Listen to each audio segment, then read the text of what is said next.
할렐루야. 아멘. 할렐루야. 아멘. 수요 찬양 예배에 하나님께 예배드리기 위해 주님 앞에 나오신 여러분들 주님의 이름으로 환영합니다. 지난 3일 동안도 하나님께서 우리의 삶을 지켜주시고 또 큰 은혜 베풀어 주셨습니다.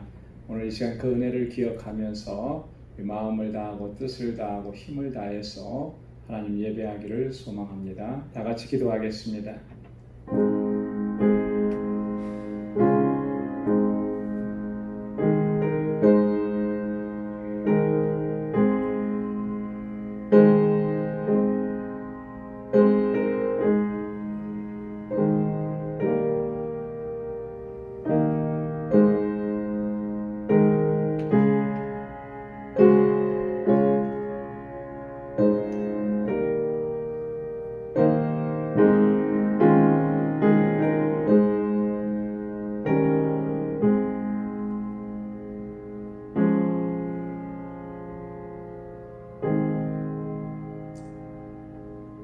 여호와는 나의 인자시요 나의 요새시요 나의 산성이시요 나를 건지시는 자시요 나의 방패시요 나의 피난처시요 내 백성을 내게 복종케 하시는 자시로다. 왕이신 나의 하나님이여 내가 주를 높이고 영원히 주의 이름을 송축하리이다. 내가 날마다 주를 송축하며 영영이 주의 이름을 송축하리이다. 여호와는 광대하시니 크게 찬양할 것이라. 그의 광대하심을 측량치 못하리로다. 대대로 주의 행사를 크게 칭송하며 주의 능한 일을 선포하리로다. 아멘. 사랑과 은혜와 자비가 풍성하신 여호와 하나님 아버지, 성의로 지난 3일 동안도 우리 하나님의 크신 은혜를 저희들에게 베풀어 주시고 저희의 삶을 눈동자와 같이 지켜주시고 주님의 그 능하신 팔로 우리를 붙들어 주심에 감사합니다. 수많은 일들을 겪고 시험과 유혹과 환난 속에서 살았지만 때로는 넘어지고 지치고 쓰러져기도 했지만 주님 우리를 다시금 일으켜 세워주시고 은혜의 보좌 앞으로 이렇게 불러주시니 하나님 고맙고 감사합니다. 우리의 허물과 죄악을 주 앞에 고백합니다. 주의 보혈로 씻어주시고 정결하게 하여 주옵소서. 아버지께서 받으시는 그 예배를 드리기에 부족함 없도록 이 시간도 우리 가운데 임하시고 성령께서 우리를 다스려 주옵소서. 온 마음을 다하고 힘을 다하여 주님 예배하게 하시며 우리의 예배를 기뻐 흠양해 주시고 오늘도 예배하신 주님의 은혜로 충만하게 채워 주옵소서. 예수님의 이름으로 기원하옵나이다. 아멘. 우리 찬양 하나님께 올려드리겠습니다. 찬송 197장 이 세상 험하고 나 비록 약하나 찬양하겠습니다.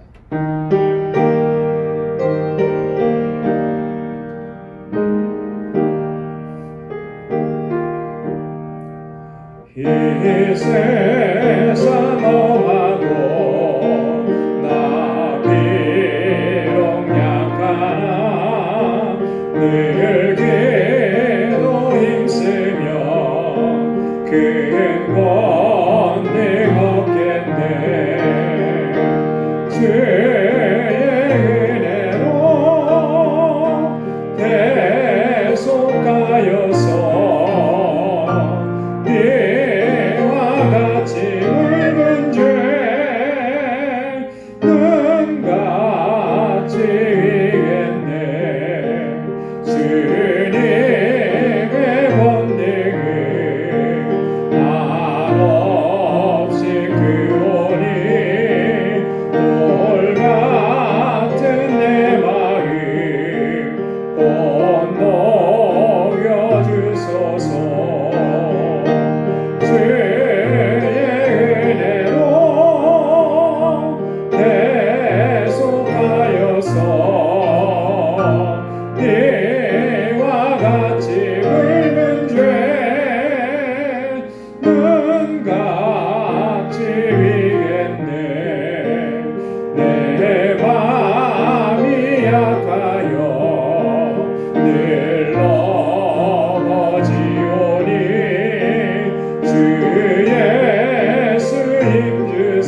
지위겠네. 죄사함 받으는 새 사람 되어서 주 앞에 서는 날 늘 찬송하겠네. 주의 은혜로 대속하여서 비와 같이 붉은 죄는 같이 위겠네.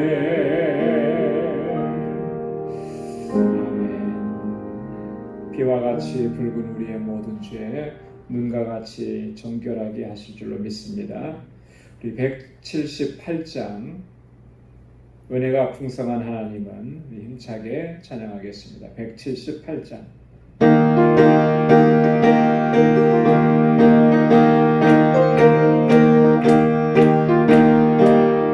은혜가 풍성한 하나님을 믿는 자 한 사람 한 사람 어제나 오늘도 언제든지 변찮고 보호해 주신 은혜가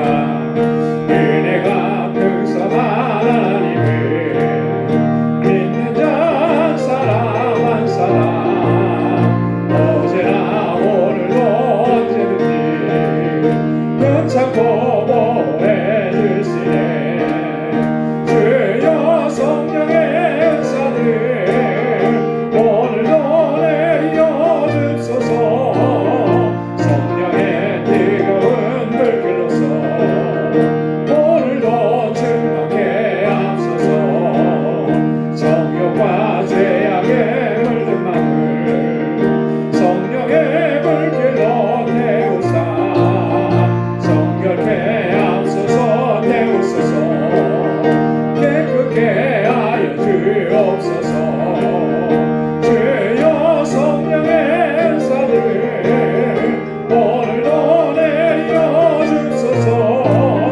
성령의 뜨거운 불길로서 오늘도 충만케 앞서서 일생의 제물로 돌아가신 우리 주 예수님이시여 구속의 은혜를 내리시사 오늘도 구원해 주소서. 주여 성령의 은사들 오늘도 내려 주소서. 성령의 뜨거운 불길로서 오늘도 충만케 앞서서 주님의 기쁘신 은혜만을 세상에 널리 전하리라. 하늘의 능력과 권세로서 오늘도 입혀 주옵소서. 주님의 기쁘신 은혜만을 세상에 널리 전하리라. 하늘의 능력과 권세로서 오늘도 입혀 주옵소서. 주여 성령의 은사들 오늘도 내려 주소서. 성령의 뜨거운 불길로서 오늘도 충만케 앞서서 주여 성령의 은사들 오늘도 내려 주소서. 성령의 뜨거운 불길로서 오늘도 충만케 앞서서.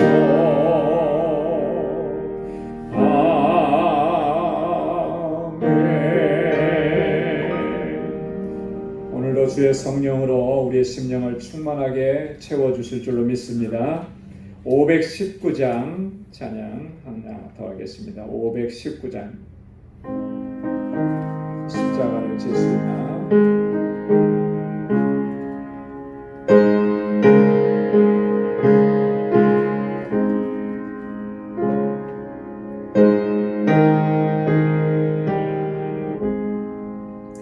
십자가 십자가를 질 수 있나 주가 물어보실 때 죽기까지 따르오리 저들 대답하였다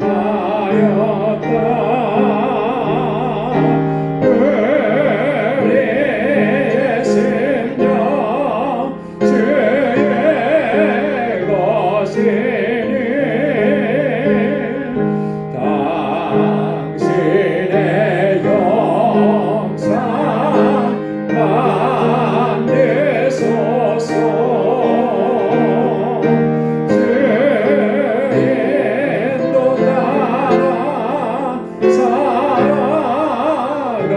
동안 사랑과 증선을 바치오리다 너는 기억하고 있나 구원받은 강도를 저가 회개하였을 때 나고 허락받았다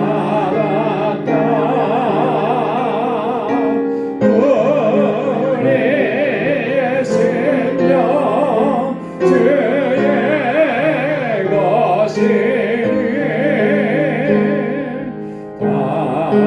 당신의 영상 만드소서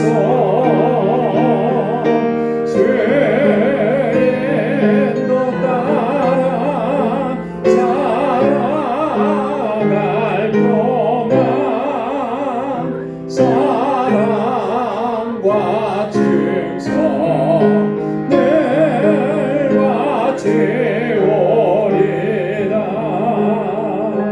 주께 내 혼 맡기겠나 죄우 승리 믿으며 걱정 근심 은근히 너를 둘러덮을 때 우리의 심령 주의 것이니 당신의 영상 만드소서 주의 인도 따라 살아갈 동안 사랑과 증선을 바치오리다 이런 일 다 할 수 있나 주가 물어보실 때 용감한 자 옛날처럼 선뜻 대답하리라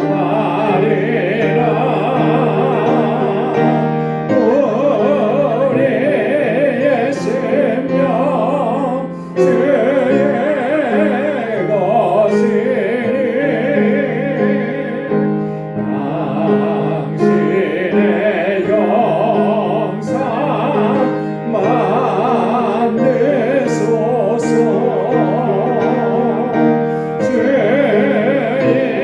인도 따라 살아갈 동안 사랑과 증선을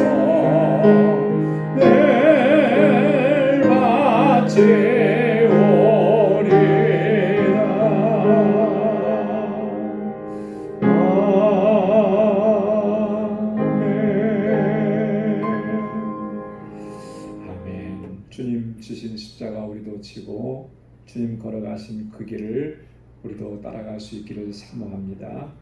우리 이 시간 다 같이 통성으로 함께 기도하겠습니다. 우리 교회를 위해서 또 우리 각 지체들을 위해서 또 세우신 주의 일꾼들을 위해서 특별히 우리 환우들과 연로하신 분들을 위해서 우리 자녀들을 위해서 또 우리 교회 학교 유스그룹 EM을 위해서 우리 선교지를 위해서 선교사님들을 위해서 그리고 오늘 우리가 가지고 나온 우리 간절한 기도의 제목을 주님 앞에 아뢰면서 우리 다 같이 통성으로 함께 기도하겠습니다.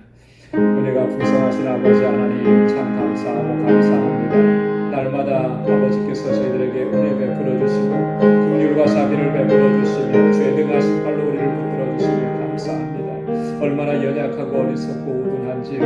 아버지 하나님 정말 이 작은 시험과 작은 환난에도 넘어지고 쓰러지는 저희들입니다. 아버지 하나님 불쌍히 여겨주시고 긍휼히 여겨주옵소서. 주님의 뜻대로 살기를 원하지만 아버지 하나님 육신이 원하는 대로 이끌려 살아왔던 저희들의 삶입니다. 주님 고백합니다. 주님 용서하여 주옵소서. 날마다 주님 앞에 겸비하게 서야 하는데 우리의 마음은 날마다 높아지고 교만해지고 완악해지고 완고해졌음을 고백합니다. 주님 용서하여 주옵소서. 주의 긍휼과 자비를 베풀어 주시고 주의 은혜로 가득히 채워주시고 날마다 주님 앞에 겸비하게 나아갈 수 있게 하시고 오직 주님의 은혜만을 구하는 저희들 되게 하여 주옵소서. 아버지 하나님 우리의 믿음을 더욱 견고하게 하셔서 흔들리지 않게 하시고 어떠한 세파와 어떠한 시험에도 어떠한 환난에도 결코 흔들리지 아니하며 당당하게 믿음으로 이겨낼 수 있도록 도와주시고 오직 하나님의 영광을 위해 살아가는 저희 되도록 인도하여 주시옵소서. 아버지 하나님 우리 광주교회를 세우시고 여기까지 인도하신 하나님 감사합니다. 주님의 뜻이 온전히 이루어지는 귀한 믿음의 공동체가 되게 하시고 아름다운 사랑의 공동체로 저희들을 세워 주옵소서. 우리에게 허락해 주시고 우리에게 명하신 그 영원 구원의 사명을 온전히 감당하게 하시고 아버지 하나님 세우신 주의 종들에게 능력과 권능으로 함께 하시고 성령으로 충만하게 하여 주옵소서. 늘 깨어있게 하시고 주의 도우심을 구하고 주님의 보좌 앞으로 더 가까이 나가게 하시고 주님을 사랑하는 그 귀한 마음을 아버지께서 받아주시고 저희의 헌신과 수고와 눈물을 하나님께서 기억하여 주시고 주의 은혜로 덧입혀 주시옵소서. 우리 광주의 모든 믿음의 권속들과 저들의 가정과 직장과 생업의 터전을 견고하게 붙잡아 주시고 믿음으로 승리하는 주의 백성들이 다 되게 하여 주시고 가정마다 하나님의 평강을 더하여 주옵소서. 염려가 많고 근심이 많으나 아버지 하나님 주님께 모두 맡기게 하시고 믿음으로 나아가도록 인도하여 주시옵고 오 하나님 간절한 기도의 제목마다 하나님 아버지 하나님께서 선하신 뜻과 아버지 하나님의 귀한 역사를 다 감당하여 주시옵고 아버지 하나님 광주재단에서 자라나는 어린 심령들 학생들 청년들 주께서 붙잡아 주시옵고 아버지 하나님 저들이 하나님 잘 경외하고 믿음으로 살게 하시고 하나님 영광을 위해 살아가는 귀한 종들을 하나님 함께 세우고 있게 하시고 저들을 위해서 수고하고 해서 우리 모든 교사들과 전도사님 위에 능력과 권능으로 함께하여 주옵소서. 우리 광주교회가 정말 진정한 아버지 구원의 광주가 되게 하시고 아버지 하나님 또한 세계 곳곳에 주의 복음을 전하는 귀한 역할을 잘 감당할 수 있도록 도와주시고 알라메다 광주교회를 주님께서 세워주시고 은혜 주심을 감사합니다. 그 지역을 아버지 구원으로 인도하는 귀한 아버지 하나님여 복된 재단이 되게 하시고 수고하고 애쓰는 모든 선교사님과 아버지 하나님 사역자들 위해 주님께서 능력으로 함께하여 주시옵소서. 우리의 떠나온 조국을 긍휼히 여겨주시고 주의 백성들을 일으켜 세우소서. 나라 민족을 바로 세워가게 하시고 위정자들에게 하나님 긍휼을 베풀어 주옵소서. 아버지 하나님 우리가 살고 있는 이 땅을 주님 축복하여 주시고 아버지 하나님 그 주님을 섬기는 그 신앙을 다시 회복하게 하시고 아버지 하나님 이 나라가 정말 세계를 이끌어가는 하나님의 귀한 백성들의 나라가 되도록 도와주옵소서. 이 시간 아버지 하나님 주님 앞에 저희 마음의 소원을 아뢰고 간구하고 기도하는 주의 종들의 간절한 기도에 하나님 응답하여 주시고 특별히 아버지 하나님 육신의 연약함 때문에 아버지 하나님 주의 치료하시는 손길을 기다리며 주 앞에 부르짖고 간구하는 주의 종들 주여 저희의 고통을 기억하여 주시고 저희의 부르짖음을 기억하여 주시고 주님의 손으로 만져주시고 치료하시고 온전하게 회복시켜 주시옵소서. 하나님 아버지 모든 그 슬픔과 고통과 근심과 염려 다 떨쳐버리게 하시고 주님께서 주시는 평안함과 자유와 기쁨과 행복을 누리며 주님의 영광을 위해 살아가는 저희를 되게 하여 주시옵소서. 오늘도 저희들 말씀 앞에 세워주심을 감사합니다. 우리의 마음밭을 기경해 주시고 하나님의 귀하신 말씀으로 은혜를 가득히 부어주시고 충만하게 하여 주시옵소서. 모든 것 감사합니다. 예수님의 이름으로 간절히 기도드리옵나이다. 아멘. 하나님께서 우리의 간절한 기도에 귀한 응답을 허락해 주실 줄로 믿습니다. 오늘 묵상할 하나님의 말씀입니다. 우리 사도행전 제7장 51절에서 60절까지 말씀입니다.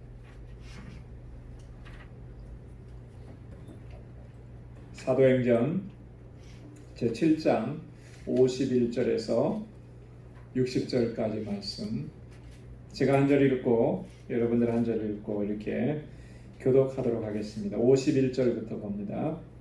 목이 곧고 마음과 귀에 할 일을 받지 못한 사람들아, 너희가 항상 성령을 거스려 너희 조상과 같이 너희도 하는도다. 너희 조상들은 선지자 중에 누구를 핍박지 아니하였느냐? 의인이 오시리라 이구한 자들을 저희가 죽였고 이제 너희는 그 의인을 잡아준 자여 살인한 자가 되나니. 너희가 천사에 전한 율법을 바꿔도 지키지 아니하였도다 하니라. 저희가 이 말을 듣고 마음에 찔려 저를 향하여 이를 갈거늘.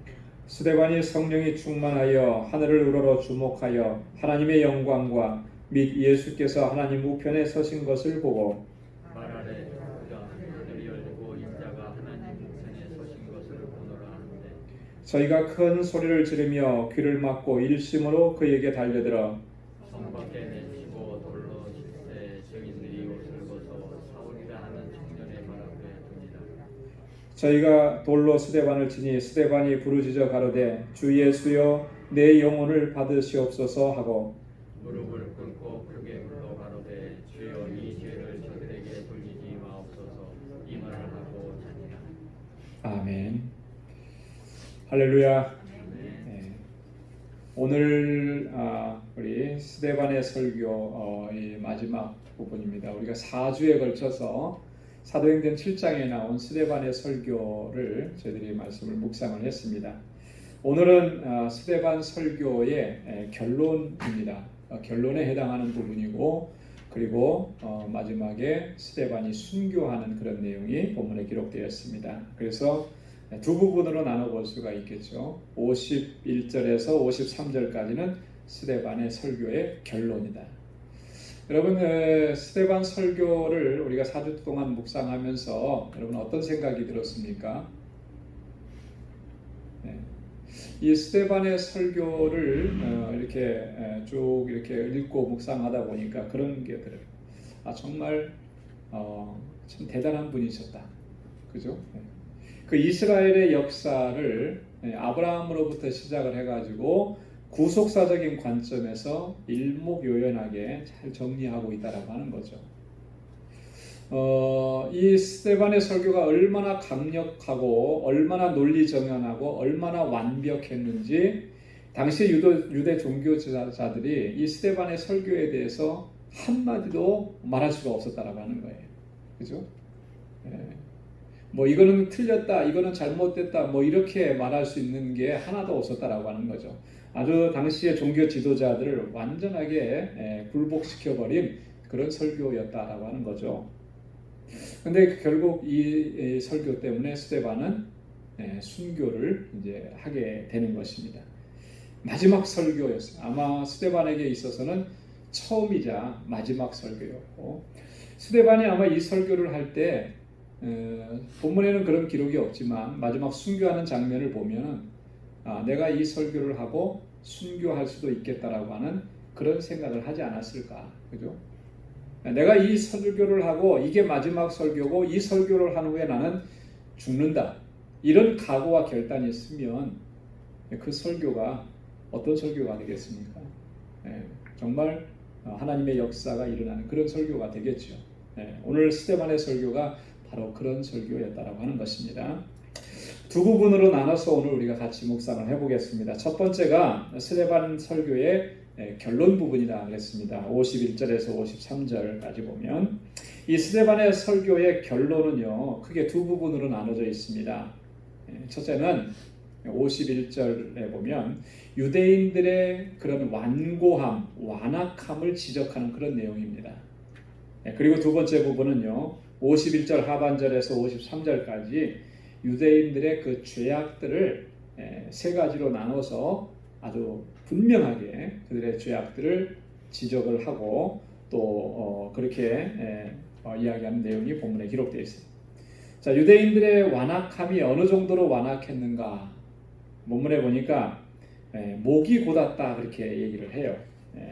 51절에 보면 목이 곧고 그랬습니다. 목이 곧고. 여러분이 목이 곧다라고 하는 표현은 목이 뻣뻣하다 이런 말이잖아요. 그죠?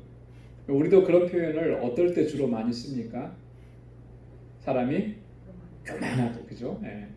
자기 자랑하고 교만하고 또 이 마음이 완고하고 이런 사람들을 가리켜서 목이 곧다라고 이렇게 표현을 하는데, 지금 스데반이 당시 그 유대 종교 지도자들에게 그렇게 표현한 거예요. 근데 사실은 이게 스데반 개인의 생각이 아니고 하나님의 마음, 하나님께서 생각하시는 것을 전달하는 겁니다. 그죠? 스데반이 뭐 개인적인 감정을 가지고 너희는 목이 곧은 백성이고 이렇게 얘기하는 게 아니라는 거죠. 하나님의 심정을 전달하는 거예요. 하나님께서 유대 종교 지도자를 바라볼 때 어떤 마음으로 보시는가. 그래서 성경에 보면요, 하나님께서 이스라엘 백성들에 대해서 너희는 목이 곧은 백성이다 이렇게 그들을 보시면서 한탄하신 그런 내용들이 종종 등장을 합니다. 우리 출애굽기 33장 5절에 보면 하나님께서 이스라엘 백성들을 향해서 그렇게 말씀하시죠. 우리 한번 같이 읽어볼까요? 시작. 여호와께서 모세에게 이르시기를 이스라엘 자손에게 이르라. 너희는 목이 곧은 백성인즉 내가 순식간이라도 너희 중에 행하면 너희를 진멸하리니 너희는 단장품을 제하라. 그리하면 내가 너희에게 어떻게 할 일을 알겠노라 하셨음이라. 아멘. 하나님께서 모세를 통해서 주신 말씀인데요, 이스라엘 자손에게 이렇게 이르라. 너희는 목이 곧은 백성이다. 네. 자, 목이 곧은 백성에게 하나님께서 어떻게 행하시겠다 그랬습니까? 내가 순식간에라도 너희를 진멸할 수 있다 이렇게 말씀. 그러니까 너희는 단장품을 제하라 이렇게 말씀하시는데요. 이 말씀이 언제 하신 거냐면 출애굽기 32장에 보면 모세가 하나님의 계명을 받으려고 시내산에 올라갔을 때 그 산 밑에서는 아론을 중심으로 해서 이스라엘 백성들이 금송아지 우상을 만들어 놓고 그것이 자기들을 인도한 신이라고 그렇게 숭배하고, 그리고 거기서 먹고 마시고 뛰면서 잔치를 벌인 거예요. 그 일이 있고 나서 하나님께서 그들을 다 진멸하시려고 했는데 모세가 하나님 앞에 중보의 기도를 드리죠. 자기의 목숨을 담보로 목숨을 걸고 중보 기도 드리는 거예요. 하나님께서 그래서 모세의 기도를 들으시고 뜻을 돌이키셨는데 그럼에도 불구하고 하나님께서 이렇게 말씀하신 거예요. 뜻을 돌이키기는 하시지만 그러나 분명한 것은 전달하시는 거죠. 너희는 목이 곧은 백성이다. 과거로부터 이스라엘 백성들은요 항상 이렇게 하나님을 대적하고 교만하고 완악하고 완고하게 그렇게 행했던 그런 역사들이 있습니다. 그 전철을 지금까지 밟아오고 있다라고 하는 거예요. 여전히 그렇게 너희가 하나님 앞에서 목이 곧은 백성으로 행하고 있다. 지금 스데반이 그렇게 지적을 하고 있는 것입니다. 두 번째로 그들의 완고함을 표현하는 것은 뭐냐면 마음과 귀에 할례를 받지 못했다. 할례를. 여러분 사실 이스라엘 백성들을 칭할 때 우리가 선민이라 이렇게 칭하기도 하지만 할례 받은 백성이다 이렇게 칭합니다. 그죠?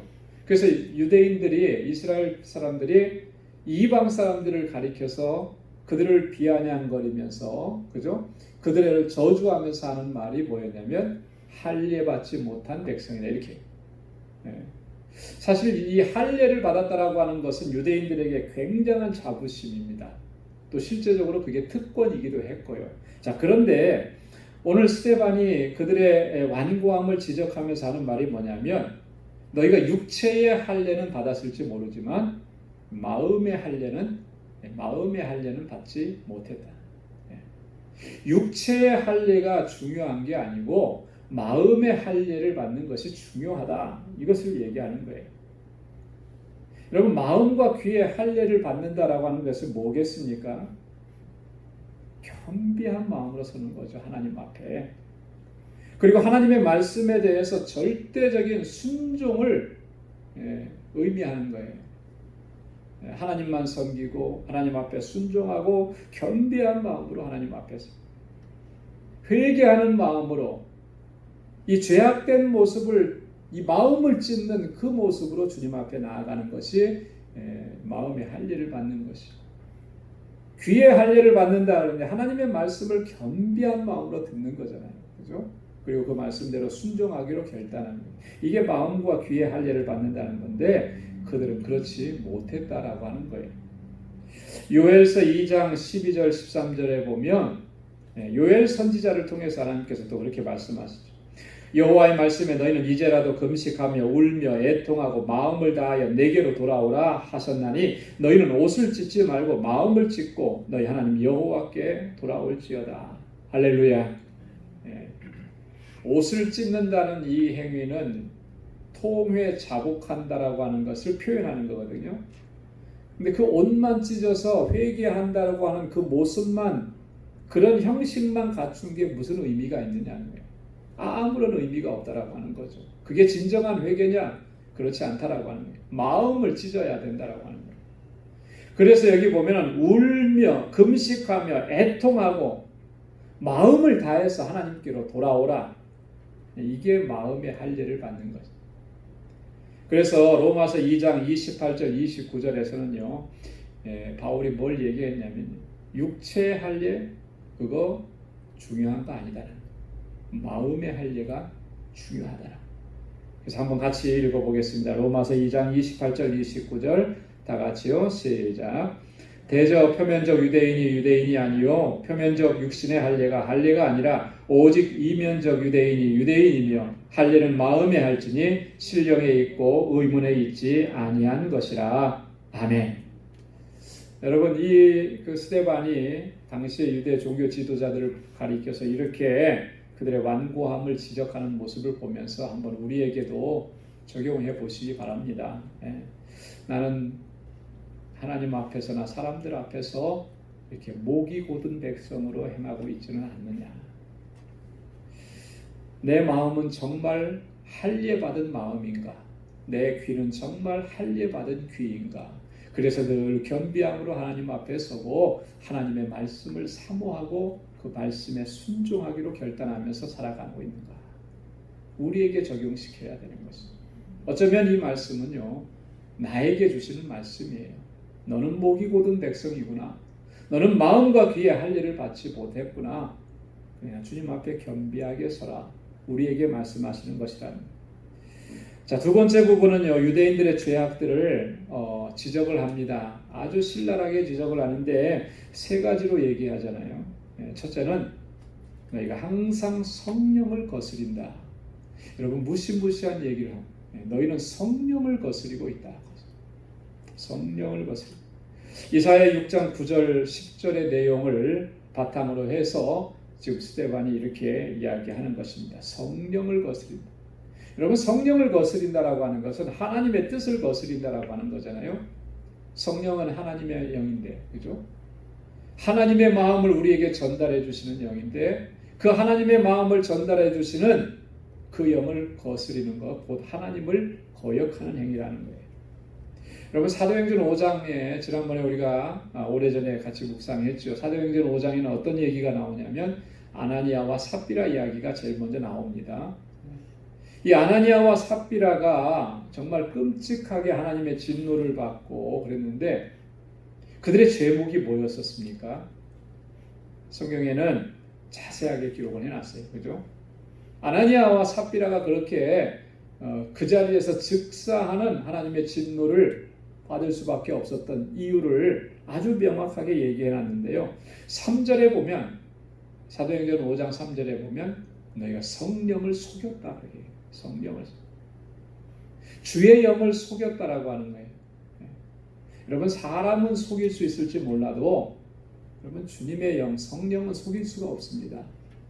하나님은 우리의 마음의 중심까지도 살피시는 하나님이고 우리의 동기까지도 살피시는 하나님. 그 하나님 앞에 우리가 어떻게 하나님을 속일 수가 있고 우리의 그 마음을 감출 수가 있겠어요? 감출 수가 없어요. 여러분 우리가 사람을 대하면서 내가 이 사람에게는 이렇게 변명하니까 저 사람이 믿더라. 이렇게 해서 사람을 속일 수 있는 것처럼 하나님도 속일 수 있다라고 생각하면은 그건 정말 너무너무나 위험한 생각이라. 여러분, 그래서 우리가 항상 우리 자신의 모습을 돌아보면서 혹시라도 내가 그런 생각을 갖고 있지는 않았는지, 그렇게 행동하고 있지는 않았는지 돌아봐야 돼. 그 아나니아와 삽비라에게 베드로를 통해서 하나님 이렇게 말씀하신 것은요, 어떤 면에서 보면 기회를 한번 준 거예요. 그죠? 너가 지금 성령을 속이고 있으니까 회개하라 이거. 자, 그런데 우리에게 그런 하나님의 음성이 들려주지 않으면, 여러분, 그거는 어떤 측면에서 보면요, 이 아나니아와 삽비라보다도 더 비참한 결과를 맞이할 수밖에 없는 것이 될 거예요. 그래서 성령께서 늘 우리에게 이렇게 말씀하시는 음성이 들려져야 돼요. 성령을 속이고 성령을 회방하고 성령을 거스리는 이러한 일들이 우리의 삶 속에 없더라. 또 사도행전 5장 4절에 보면 너희가 하나님께 거짓말을 했다 이렇게 얘기합니다. 하나님께 거짓말을 했다. 지금 사람 속인 것 같잖아요. 그죠? 베드로 앞에서 거짓말한 거죠. 사도들 앞에서 거짓말한 거죠. 그건 사도들에게 거짓말한 게 아니고, 자, 집을 팔아서 판 돈을 가지고 일부만 가지고 왔죠. 그러면서 그것을 사도들의 발 앞에 놨습니다. 이게 사도들 보고 알아서 쓰십시오 이렇게 놓은 거겠습니까? 아니잖아요. 하나님께 드리는 거였잖아요. 그죠? 결국 그것을 하나님을 속이는 것으로 오늘 베드로가 그렇게 얘기했다라고 하는 거죠. 그리고 9절에 보면은 함께 꾀하여 주의 영을 시험함이라. 자, 이렇게 하고도 무사할 것 같다라고 하나님을 시험하고 성령을 시험했다라고 합니다. 이게 바로 아나니아와 삽비라의 죄였습니다. 성령을 거역하는 죄였다라고 합니다. 마태복음 12장 31절에서 그래서 주님께서는 이렇게 경고하셨습니다. 그러므로 내가 너희에게 이르노니 사람의 모든 죄와 회방은 사하심을 얻되 성령을 회방하는 것은 사하심을 얻지 못하겠고. 그러면 성령을 회방하면 그건 용서받지 못해 사하심을 받지 못해. 왜 사함을 받지 못했겠습니까? 성령을 거역하고 성령을 회방했다라고 하는 것은요, 이 안에 성령이 계시지 않는 거잖아요. 하나님의 영이 계시지 않는 거지 않습니까? 그러면 그에게는 영원한 심판, 하나님의 심판밖에 없다라고 하는 그런 의미예요. 성령이 이 안에 계시면 성령을 회방할 수가 없어요. 성령이 이 안에 계시면 하나님을 향해서 거짓말할 수가 없습니다. 성령이 우리 안에 계시면 우리가 성령을 속일 수가 없는 거예요. 내 안에 계신 성령께서 그렇게 하도록 놔두지를 않는 거죠. 설령 그런 일을 했다 하더라도 견딜 수가 없게 되는 거예요. 그래서 하나님 앞에 나와서 통회 자복할 수밖에 없게 된다고 하는 것이죠. 그들의 죄악은 성령을 거스렸다 그랬는데 항상 그렇게 거스렸대요. 항상 하는 일마다 이게 완전히 몸에 체질이 되어버린 거예요. 그래서 그들이 그렇게 하는 것이 뭐가 잘못되어 있는지도 잘 모르는 거죠. 깨닫지 못하는 거예요. 여러분, 이 체질이 되어버린다는 것이 정말 무서운 일 아니겠습니까? 그죠? 잘못해놓고도 잘못인지 모르는 거예요. 이것처럼 무서운 게 없는 거예요. 이 죄악된 것들을 행하는 일들이 우리의 체질이 되지 않도록, 우리는 부족하기 때문에 때때로 잘못할 수 있고요, 잘못 판단할 수 있고요, 하나님의 뜻대로 행하지 못할 때도 있어요. 체질이 되어버린 사람은 그게 잘못인지 모르지. 그러나 그게 체질이 되어 있지 않은 성령께서 이 안에 계시면 그걸 깨닫게 해주시는 거예요. 그래서 하나님 앞에 회개하게 하는, 저와 여러분들이 그와 같기를 소망합니다. 두 번째 그들의 죄악을 보니까 51절 52절에 보면 너희 조상들의 행위를 그대로 따라가고 있다. 너희 조상들이 잘못하고 있었던 것, 죄악 가운데 행했던 걸 그대로 너희도 따라간, 이런 걸 보고 부전자전이라고, 그죠? 부전자전. 아버지가 하는 모습 그대로 보고 잘못된 거 그 아들도 따라가는 것처럼 대대로 그렇게 해왔다라고 하는 거죠. 51절과 52절에 보면 너희 조상과 같이 너희도 하는도다. 너희 조상들은 선지자 중에 누구를 핍박하지 아니하였느냐? 의인이 오시리라 예고한 자들을 너희가 죽였고 이제 너희는 그 의인을 잡아준 자요 살인한 자가 되니. 자, 의인이 오시리라 예고한 자들을 너희가 죽였고, 의인, 여기서 말하는 의인은 누구를 가리키는 거겠어요? 메시아 예수 그리스도를 가리키는 겁니다. 그죠? 의인이 오시리라고 예고한 사람들 누굽니까? 선지자들이죠. 그죠? 메시아가 오시겠다고 선지자들이 다 얘기했는데 그 대표적인 선지자가 바로 이사야 선지자인데 너희 조상들이 이 선지자들을 죽였다라고 하는 거예요. 그리고 너희는 어떻게 했다 그랬어요? 그 의인을 잡아준 자요 살인한 자라. 너희는 메시아로 이 땅에 오신 예수 그리스도를 죽인 살인자들이다. 이렇게까지 얘기하는 거예요. 조상 때로부터 그렇게 해왔던 것을 너희도 그대로 지금 행하고 있다라고 하는 것을 지적하고 있는 것이죠. 느헤미야 9장 26절에 보면 과거에 이스라엘 백성들이 선지자들을 어떻게 대했었는지를 자세하게 기록을 해놓고 있습니다. 우리 한번 같이 읽어볼까요? 느헤미야 9장 26절 다 같이요. 시작. 저희가 오히려 순종치 아니하고 주를 거역하며 주의 율법을 등 뒤에 두고 주께로 돌아오기를 권면하는 선지자들을 죽여 크게 설만하게 행하였나니. 이 순종치 않고 주를 거역하고 주의 율법은 등 뒤로 보내버리고 아예 쳐다보지도 않고, 자 그러니까 주님께로 돌아가야 된다, 하나님께로 돌아가야 된다, 선지자들이 그렇게 외치니까 그 선지자들을 어떻게 했다는 거예요? 죽였다라고 하는 거예요. 죽였다. 그래 보면은 히브리서에 보면 당시에 하나님의 사람들이, 믿음의 사람들이, 선지자들이 당했던 그 고난, 환난, 핍박, 순교 이런 것들을 자세하게 기록해 놨습니다.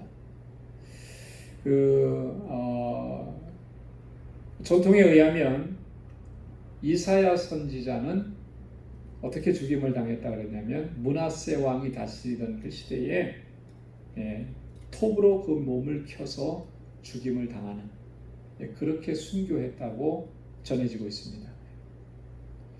히브리서 11장 37절에 보면 이런 표현이 있죠. 톱으로 켜는 것과 톱으로 켜는 것.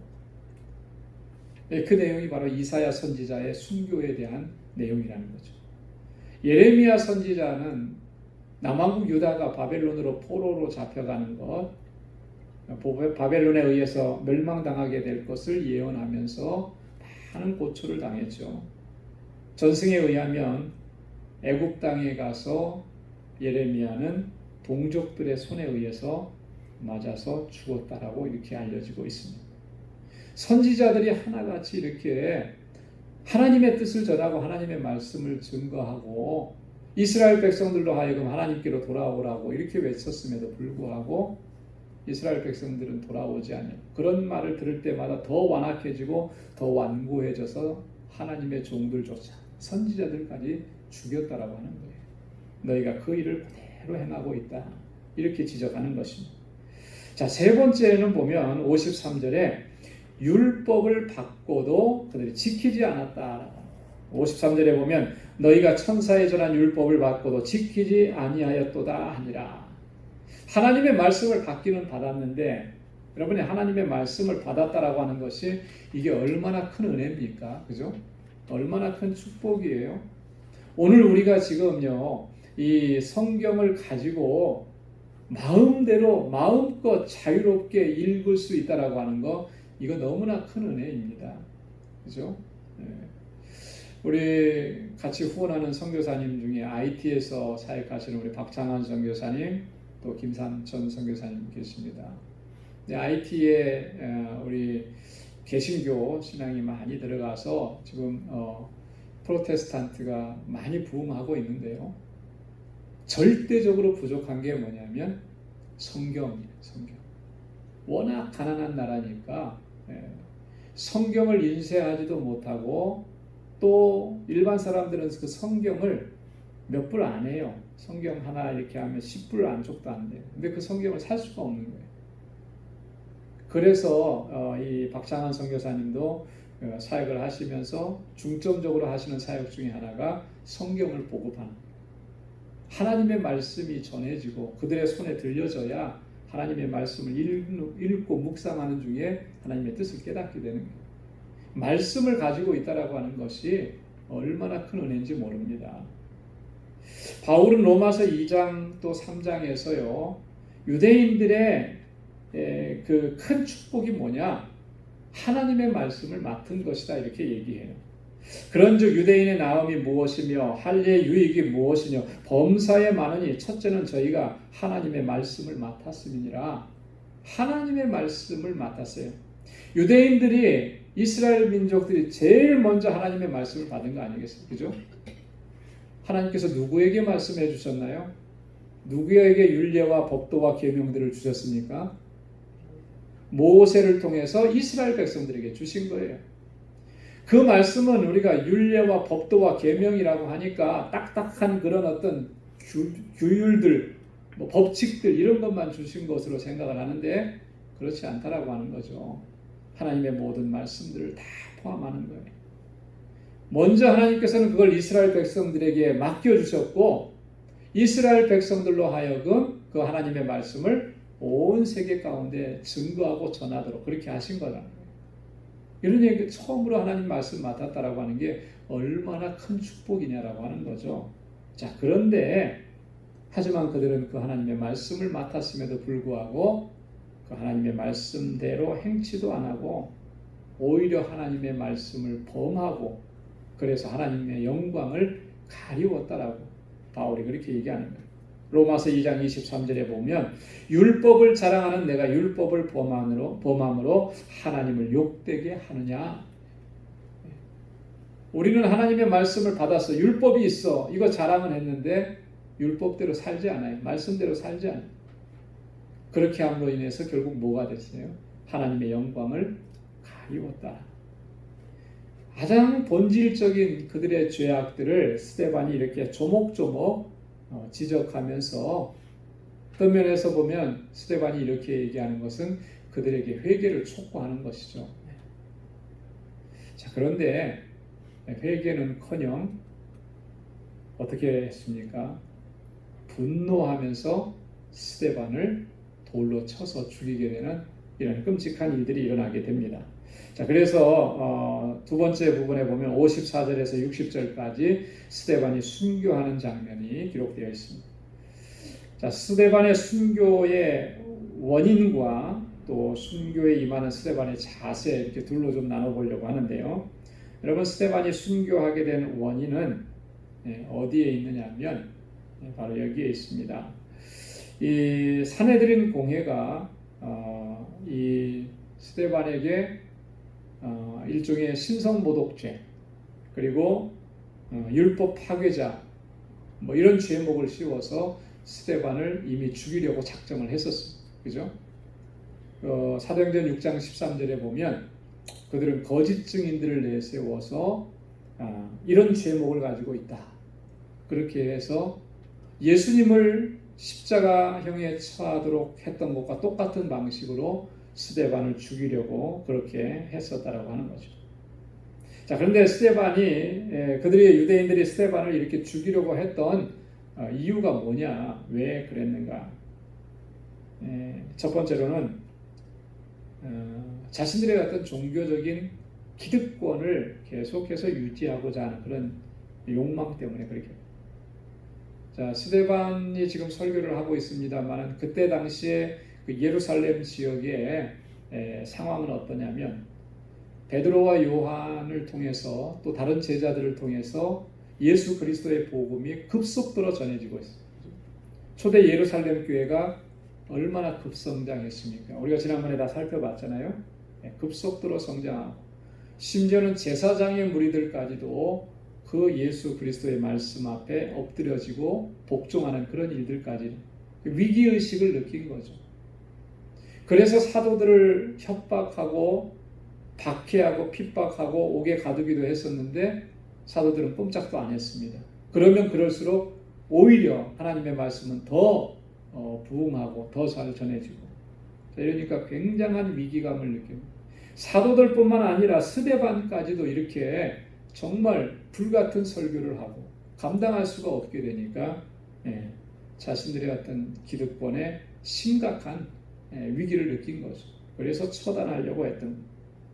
그런데 결정적인 것은요, 스데반이 오늘 이 설교를 통해서 자신들의 죄와 자기들의 치부를 아주 전곡을 찌르는 거예요. 자, 그러니까 그 마음에 찔림을 받게 되는 거죠. 그러면서 분노하게 되는 거예요. 54절에 보면 저희가 이 말을 듣고 마음에 찔려 저를 향하여 이를 갈거늘 그랬습니다. 스데반이 지금 그들의 죄를 하나하나 지목해내니까 그걸 듣고 나서 마음에 찔렸는데 찔린 후에 그들의 반응을 보면은 이를 갈았다 그랬습니다. 이를 부득부득 이를 가른 거예요. 그것은 헬라어 표현에 보면은 크게 분노했다라고 하는 거예요. 이 분노가 뭐 감당할 수 없을 정도로 폭발적으로 이렇게 일어났다라고 하는 거예요. 마음의 찔림은 받았는데 그것이 분노로 이어진 거예요. 그러니 얼마나 안타까운 심령들이냐라고 하는 거죠. 사도행전 2장에 보면요, 사도들의 설교를 듣고 마음에 찔림을 받았던 사람들이 또 있어요. 일반 백성들이 찔림을 받았습니다. 그런데 이 사람들은 찔림을 받고 어떻게 했느냐 하면 애통한 마음으로 사도들 앞에 나왔어요. 그러면 우리가 어떻게 해야 합니까? 우리가 그렇게 죄인들인데 어떻게 해야 합니까? 그랬을 때 사도 베드로가 얘기했습니다. 너희가 회개해야 된다. 회개하고 예수 그리스도의 이름으로 세례를 받고 죄사함을 받아라. 그러면 너희가 성령의 은혜를 입게 될 것이다. 성령을 선물로 받을 것이다. 이렇게 여러분 그 사도 베드로의 이런 권고를 마음의 찔림을 받은 사람들이 그대로 따랐을까요? 안 따랐을까요? 따랐겠죠. 그죠? 따랐으니까 초대교회가 이렇게 놀랍도록 부흥했더라. 여러분 마음의 찔림을 받아도요 반응이 이렇게 둘러나가. 그죠? 어떤 사람은 분노해서 이를 갈고요. 그것은 멸망의 길을 자초하는 거죠. 그러나 내가 정말 잘못했습니다. 내가 죄인입니다. 회개하니까 성령을 선물로 주시는 거예요. 말씀은 우리에게 이렇게 찔림을 줍니다. 찔림을 줄 때 우리가 하나님 앞에 회개하고 하나님의 은혜를 구하고 주의 자비를 구하면서 하나님 앞에 나아가면 하나님의 은혜가 더 풍성하게 임하게 될 줄로 믿습니다. 스데반이 순교에 임하는 자세를 보면요, 그가 보여준 모습은 성령의 충만함 가운데서 보여주는 모습이다라고 하는 거예요. 성령께서 그를 완전히 사로잡아 주셨기 때문에 스데반이 그런 자세를 보일 수가 있었다. 55절과 56절 말씀에 보면 스데반이 성령이 충만하여 하늘을 우러러 주목하여 하나님의 영광과 및 예수께서 하나님 우편에 서신 것을 보고 말하되 보라 하늘이 열리고 인자가 하나님 우편에 서신 것을 보느라. 여러분 성령이 충만하니까 그리고 나서 하늘을 바라보니까 뭐가 보이는 겁니까? 하나님의 영광이 보이고 하나님의 영광이 보이고 예수님께서 하나님 우편에 서신 그 모습이 보이고 하늘이 열리는 모습이 보이고 정말 그 영광스러운 모습이 보이는 성령의 죽음. 여러분 이 모습을 보니까 죽음이 두렵겠습니까? 지금 내가 당장에 돌을 맞게 됐다라고 하는 거 이게 염려가 되고 걱정이 되는 거겠어요? 전혀 걱정이 되는 게 아니죠. 전혀 걱정이에요. 하늘이 열렸다라고 하는 표현은 어떤 거냐면요. 성경에서는 하나님께서 하나님의 백성들을 맞아 주신다는 것을 의미해요. 하나님께서 하늘 문을 활짝 여시고 하나님의 백성들을 맞아. 그걸 본 거예요. 성령이 충만해져서 그 모습을 본 거예요. 내가 보고 싶다고 해서 본 게 아니고 하나님께서 그걸 보여주셨다라고 하는 거죠. 그러니 담대할 수가 있고. 그래서 그는 기도합니다. 59절에 뭐라고 기도하냐면 하나님 예수님 내 영혼을 받아주십시오. 이렇게 기도. 59절. 스데반이 부르짖어 가로되 주 예수여 내 영혼을 받아주옵소서. 여러분 스데반의 이 기도를 보면 생각나는 장면이 있죠. 떠오르는 장면이 예수님께서 십자가에서 돌아가실 때 어떻게 하셨습니까? 하나님 아버지께 기도했잖아요. 그죠? 하나님 아버지께 기도하면서 아버지여 내 영혼을 아버지 손에 부탁하나이다. 아버지 손. 하나님께 다 맡긴 거예요. 스데반은 그것을 알고 있어요. 그래서 자신의 영혼을 하나님께 맡기는 그런 기도를. 두 번째로 어떤 기도를 하냐면요. 60절에 보면은 이 죄를 저희에게 돌리지 마옵소서. 정말 스데반이 대단하다는 생각이 들어요. 그죠? 지금 사람들은 자기를 향해서 돌을 던져서 지금 그 돌에 맞아서 내가 지금 죽어가고 있습니다. 얼마나 고통스럽고 얼마나 무섭고 얼마나 처참한 그런 상황인데, 그런데도 스데반은 이 죄를 저희들에게 돌리지 마십시오. 저들을 용서해 주십시오. 이 스데반의 간구도요, 예수님께서 십자가상에서 기도하셨던 것처럼 그렇게 기도하는 거예요. 그죠? 주님께서도 그렇게 기도하시죠. 누가복음 23장 34절에 예수께서 가라사대 아버지여 저희를 사하여 주옵소서. 자기 하는 것을 알지 못함이니이다. 주님께서 마지막에 어떻게 기도하셨는지를 스데반은 분명히 알고 있었어요. 주님께서 평상시에 무슨 말씀을 하셨는지를 스데반은 분명히 기억하고 있었다. 그래서 주님께서 하셨던 것처럼 그렇게 기도하고 주님께서 말씀하셨던 그대로 그가 순종하고 실천하고 있다고 하는 거예요.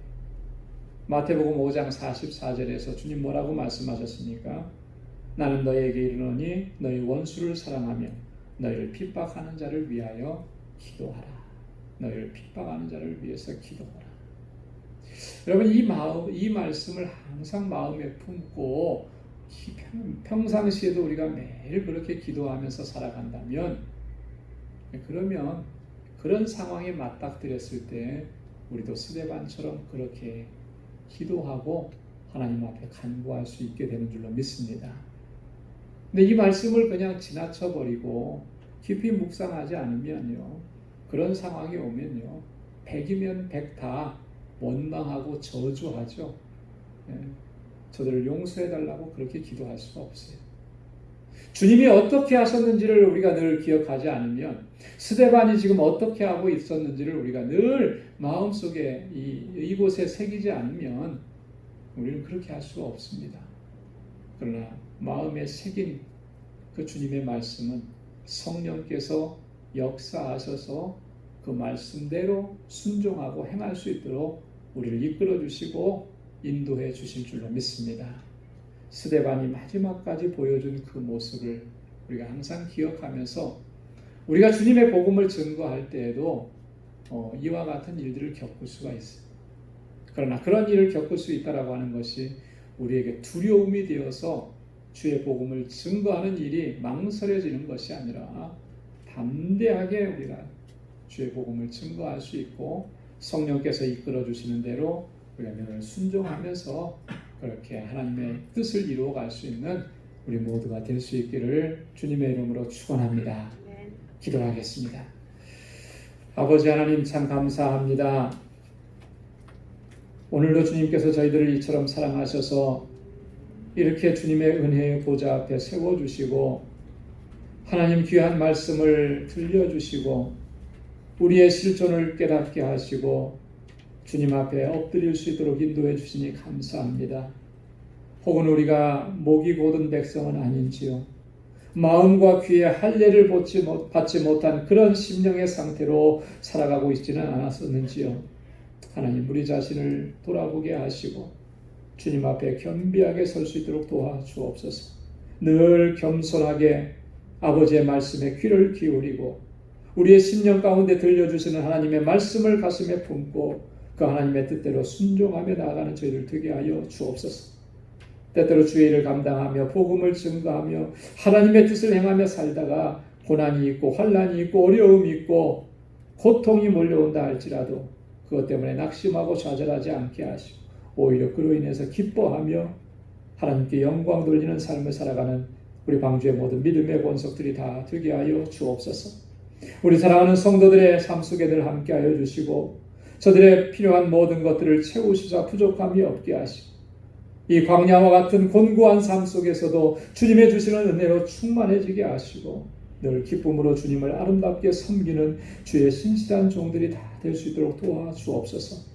우리 사랑하는 성도들의 가정에 주님의 놀라우신 평강으로 함께하여 주시고 저들의 손으로 하는 모든 일 가운데 주님의 놀라운 복을 가득히 채워주시고 넘쳐 흐르게 하시며 아버지 하나님 주의 영광을 위해서 일평생 살아갈 수 있는 주님의 신실한 종들로 세워 주옵소서.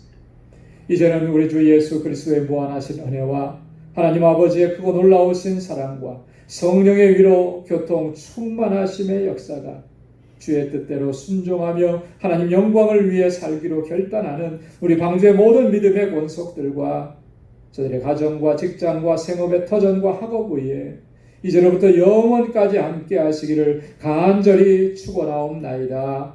아멘.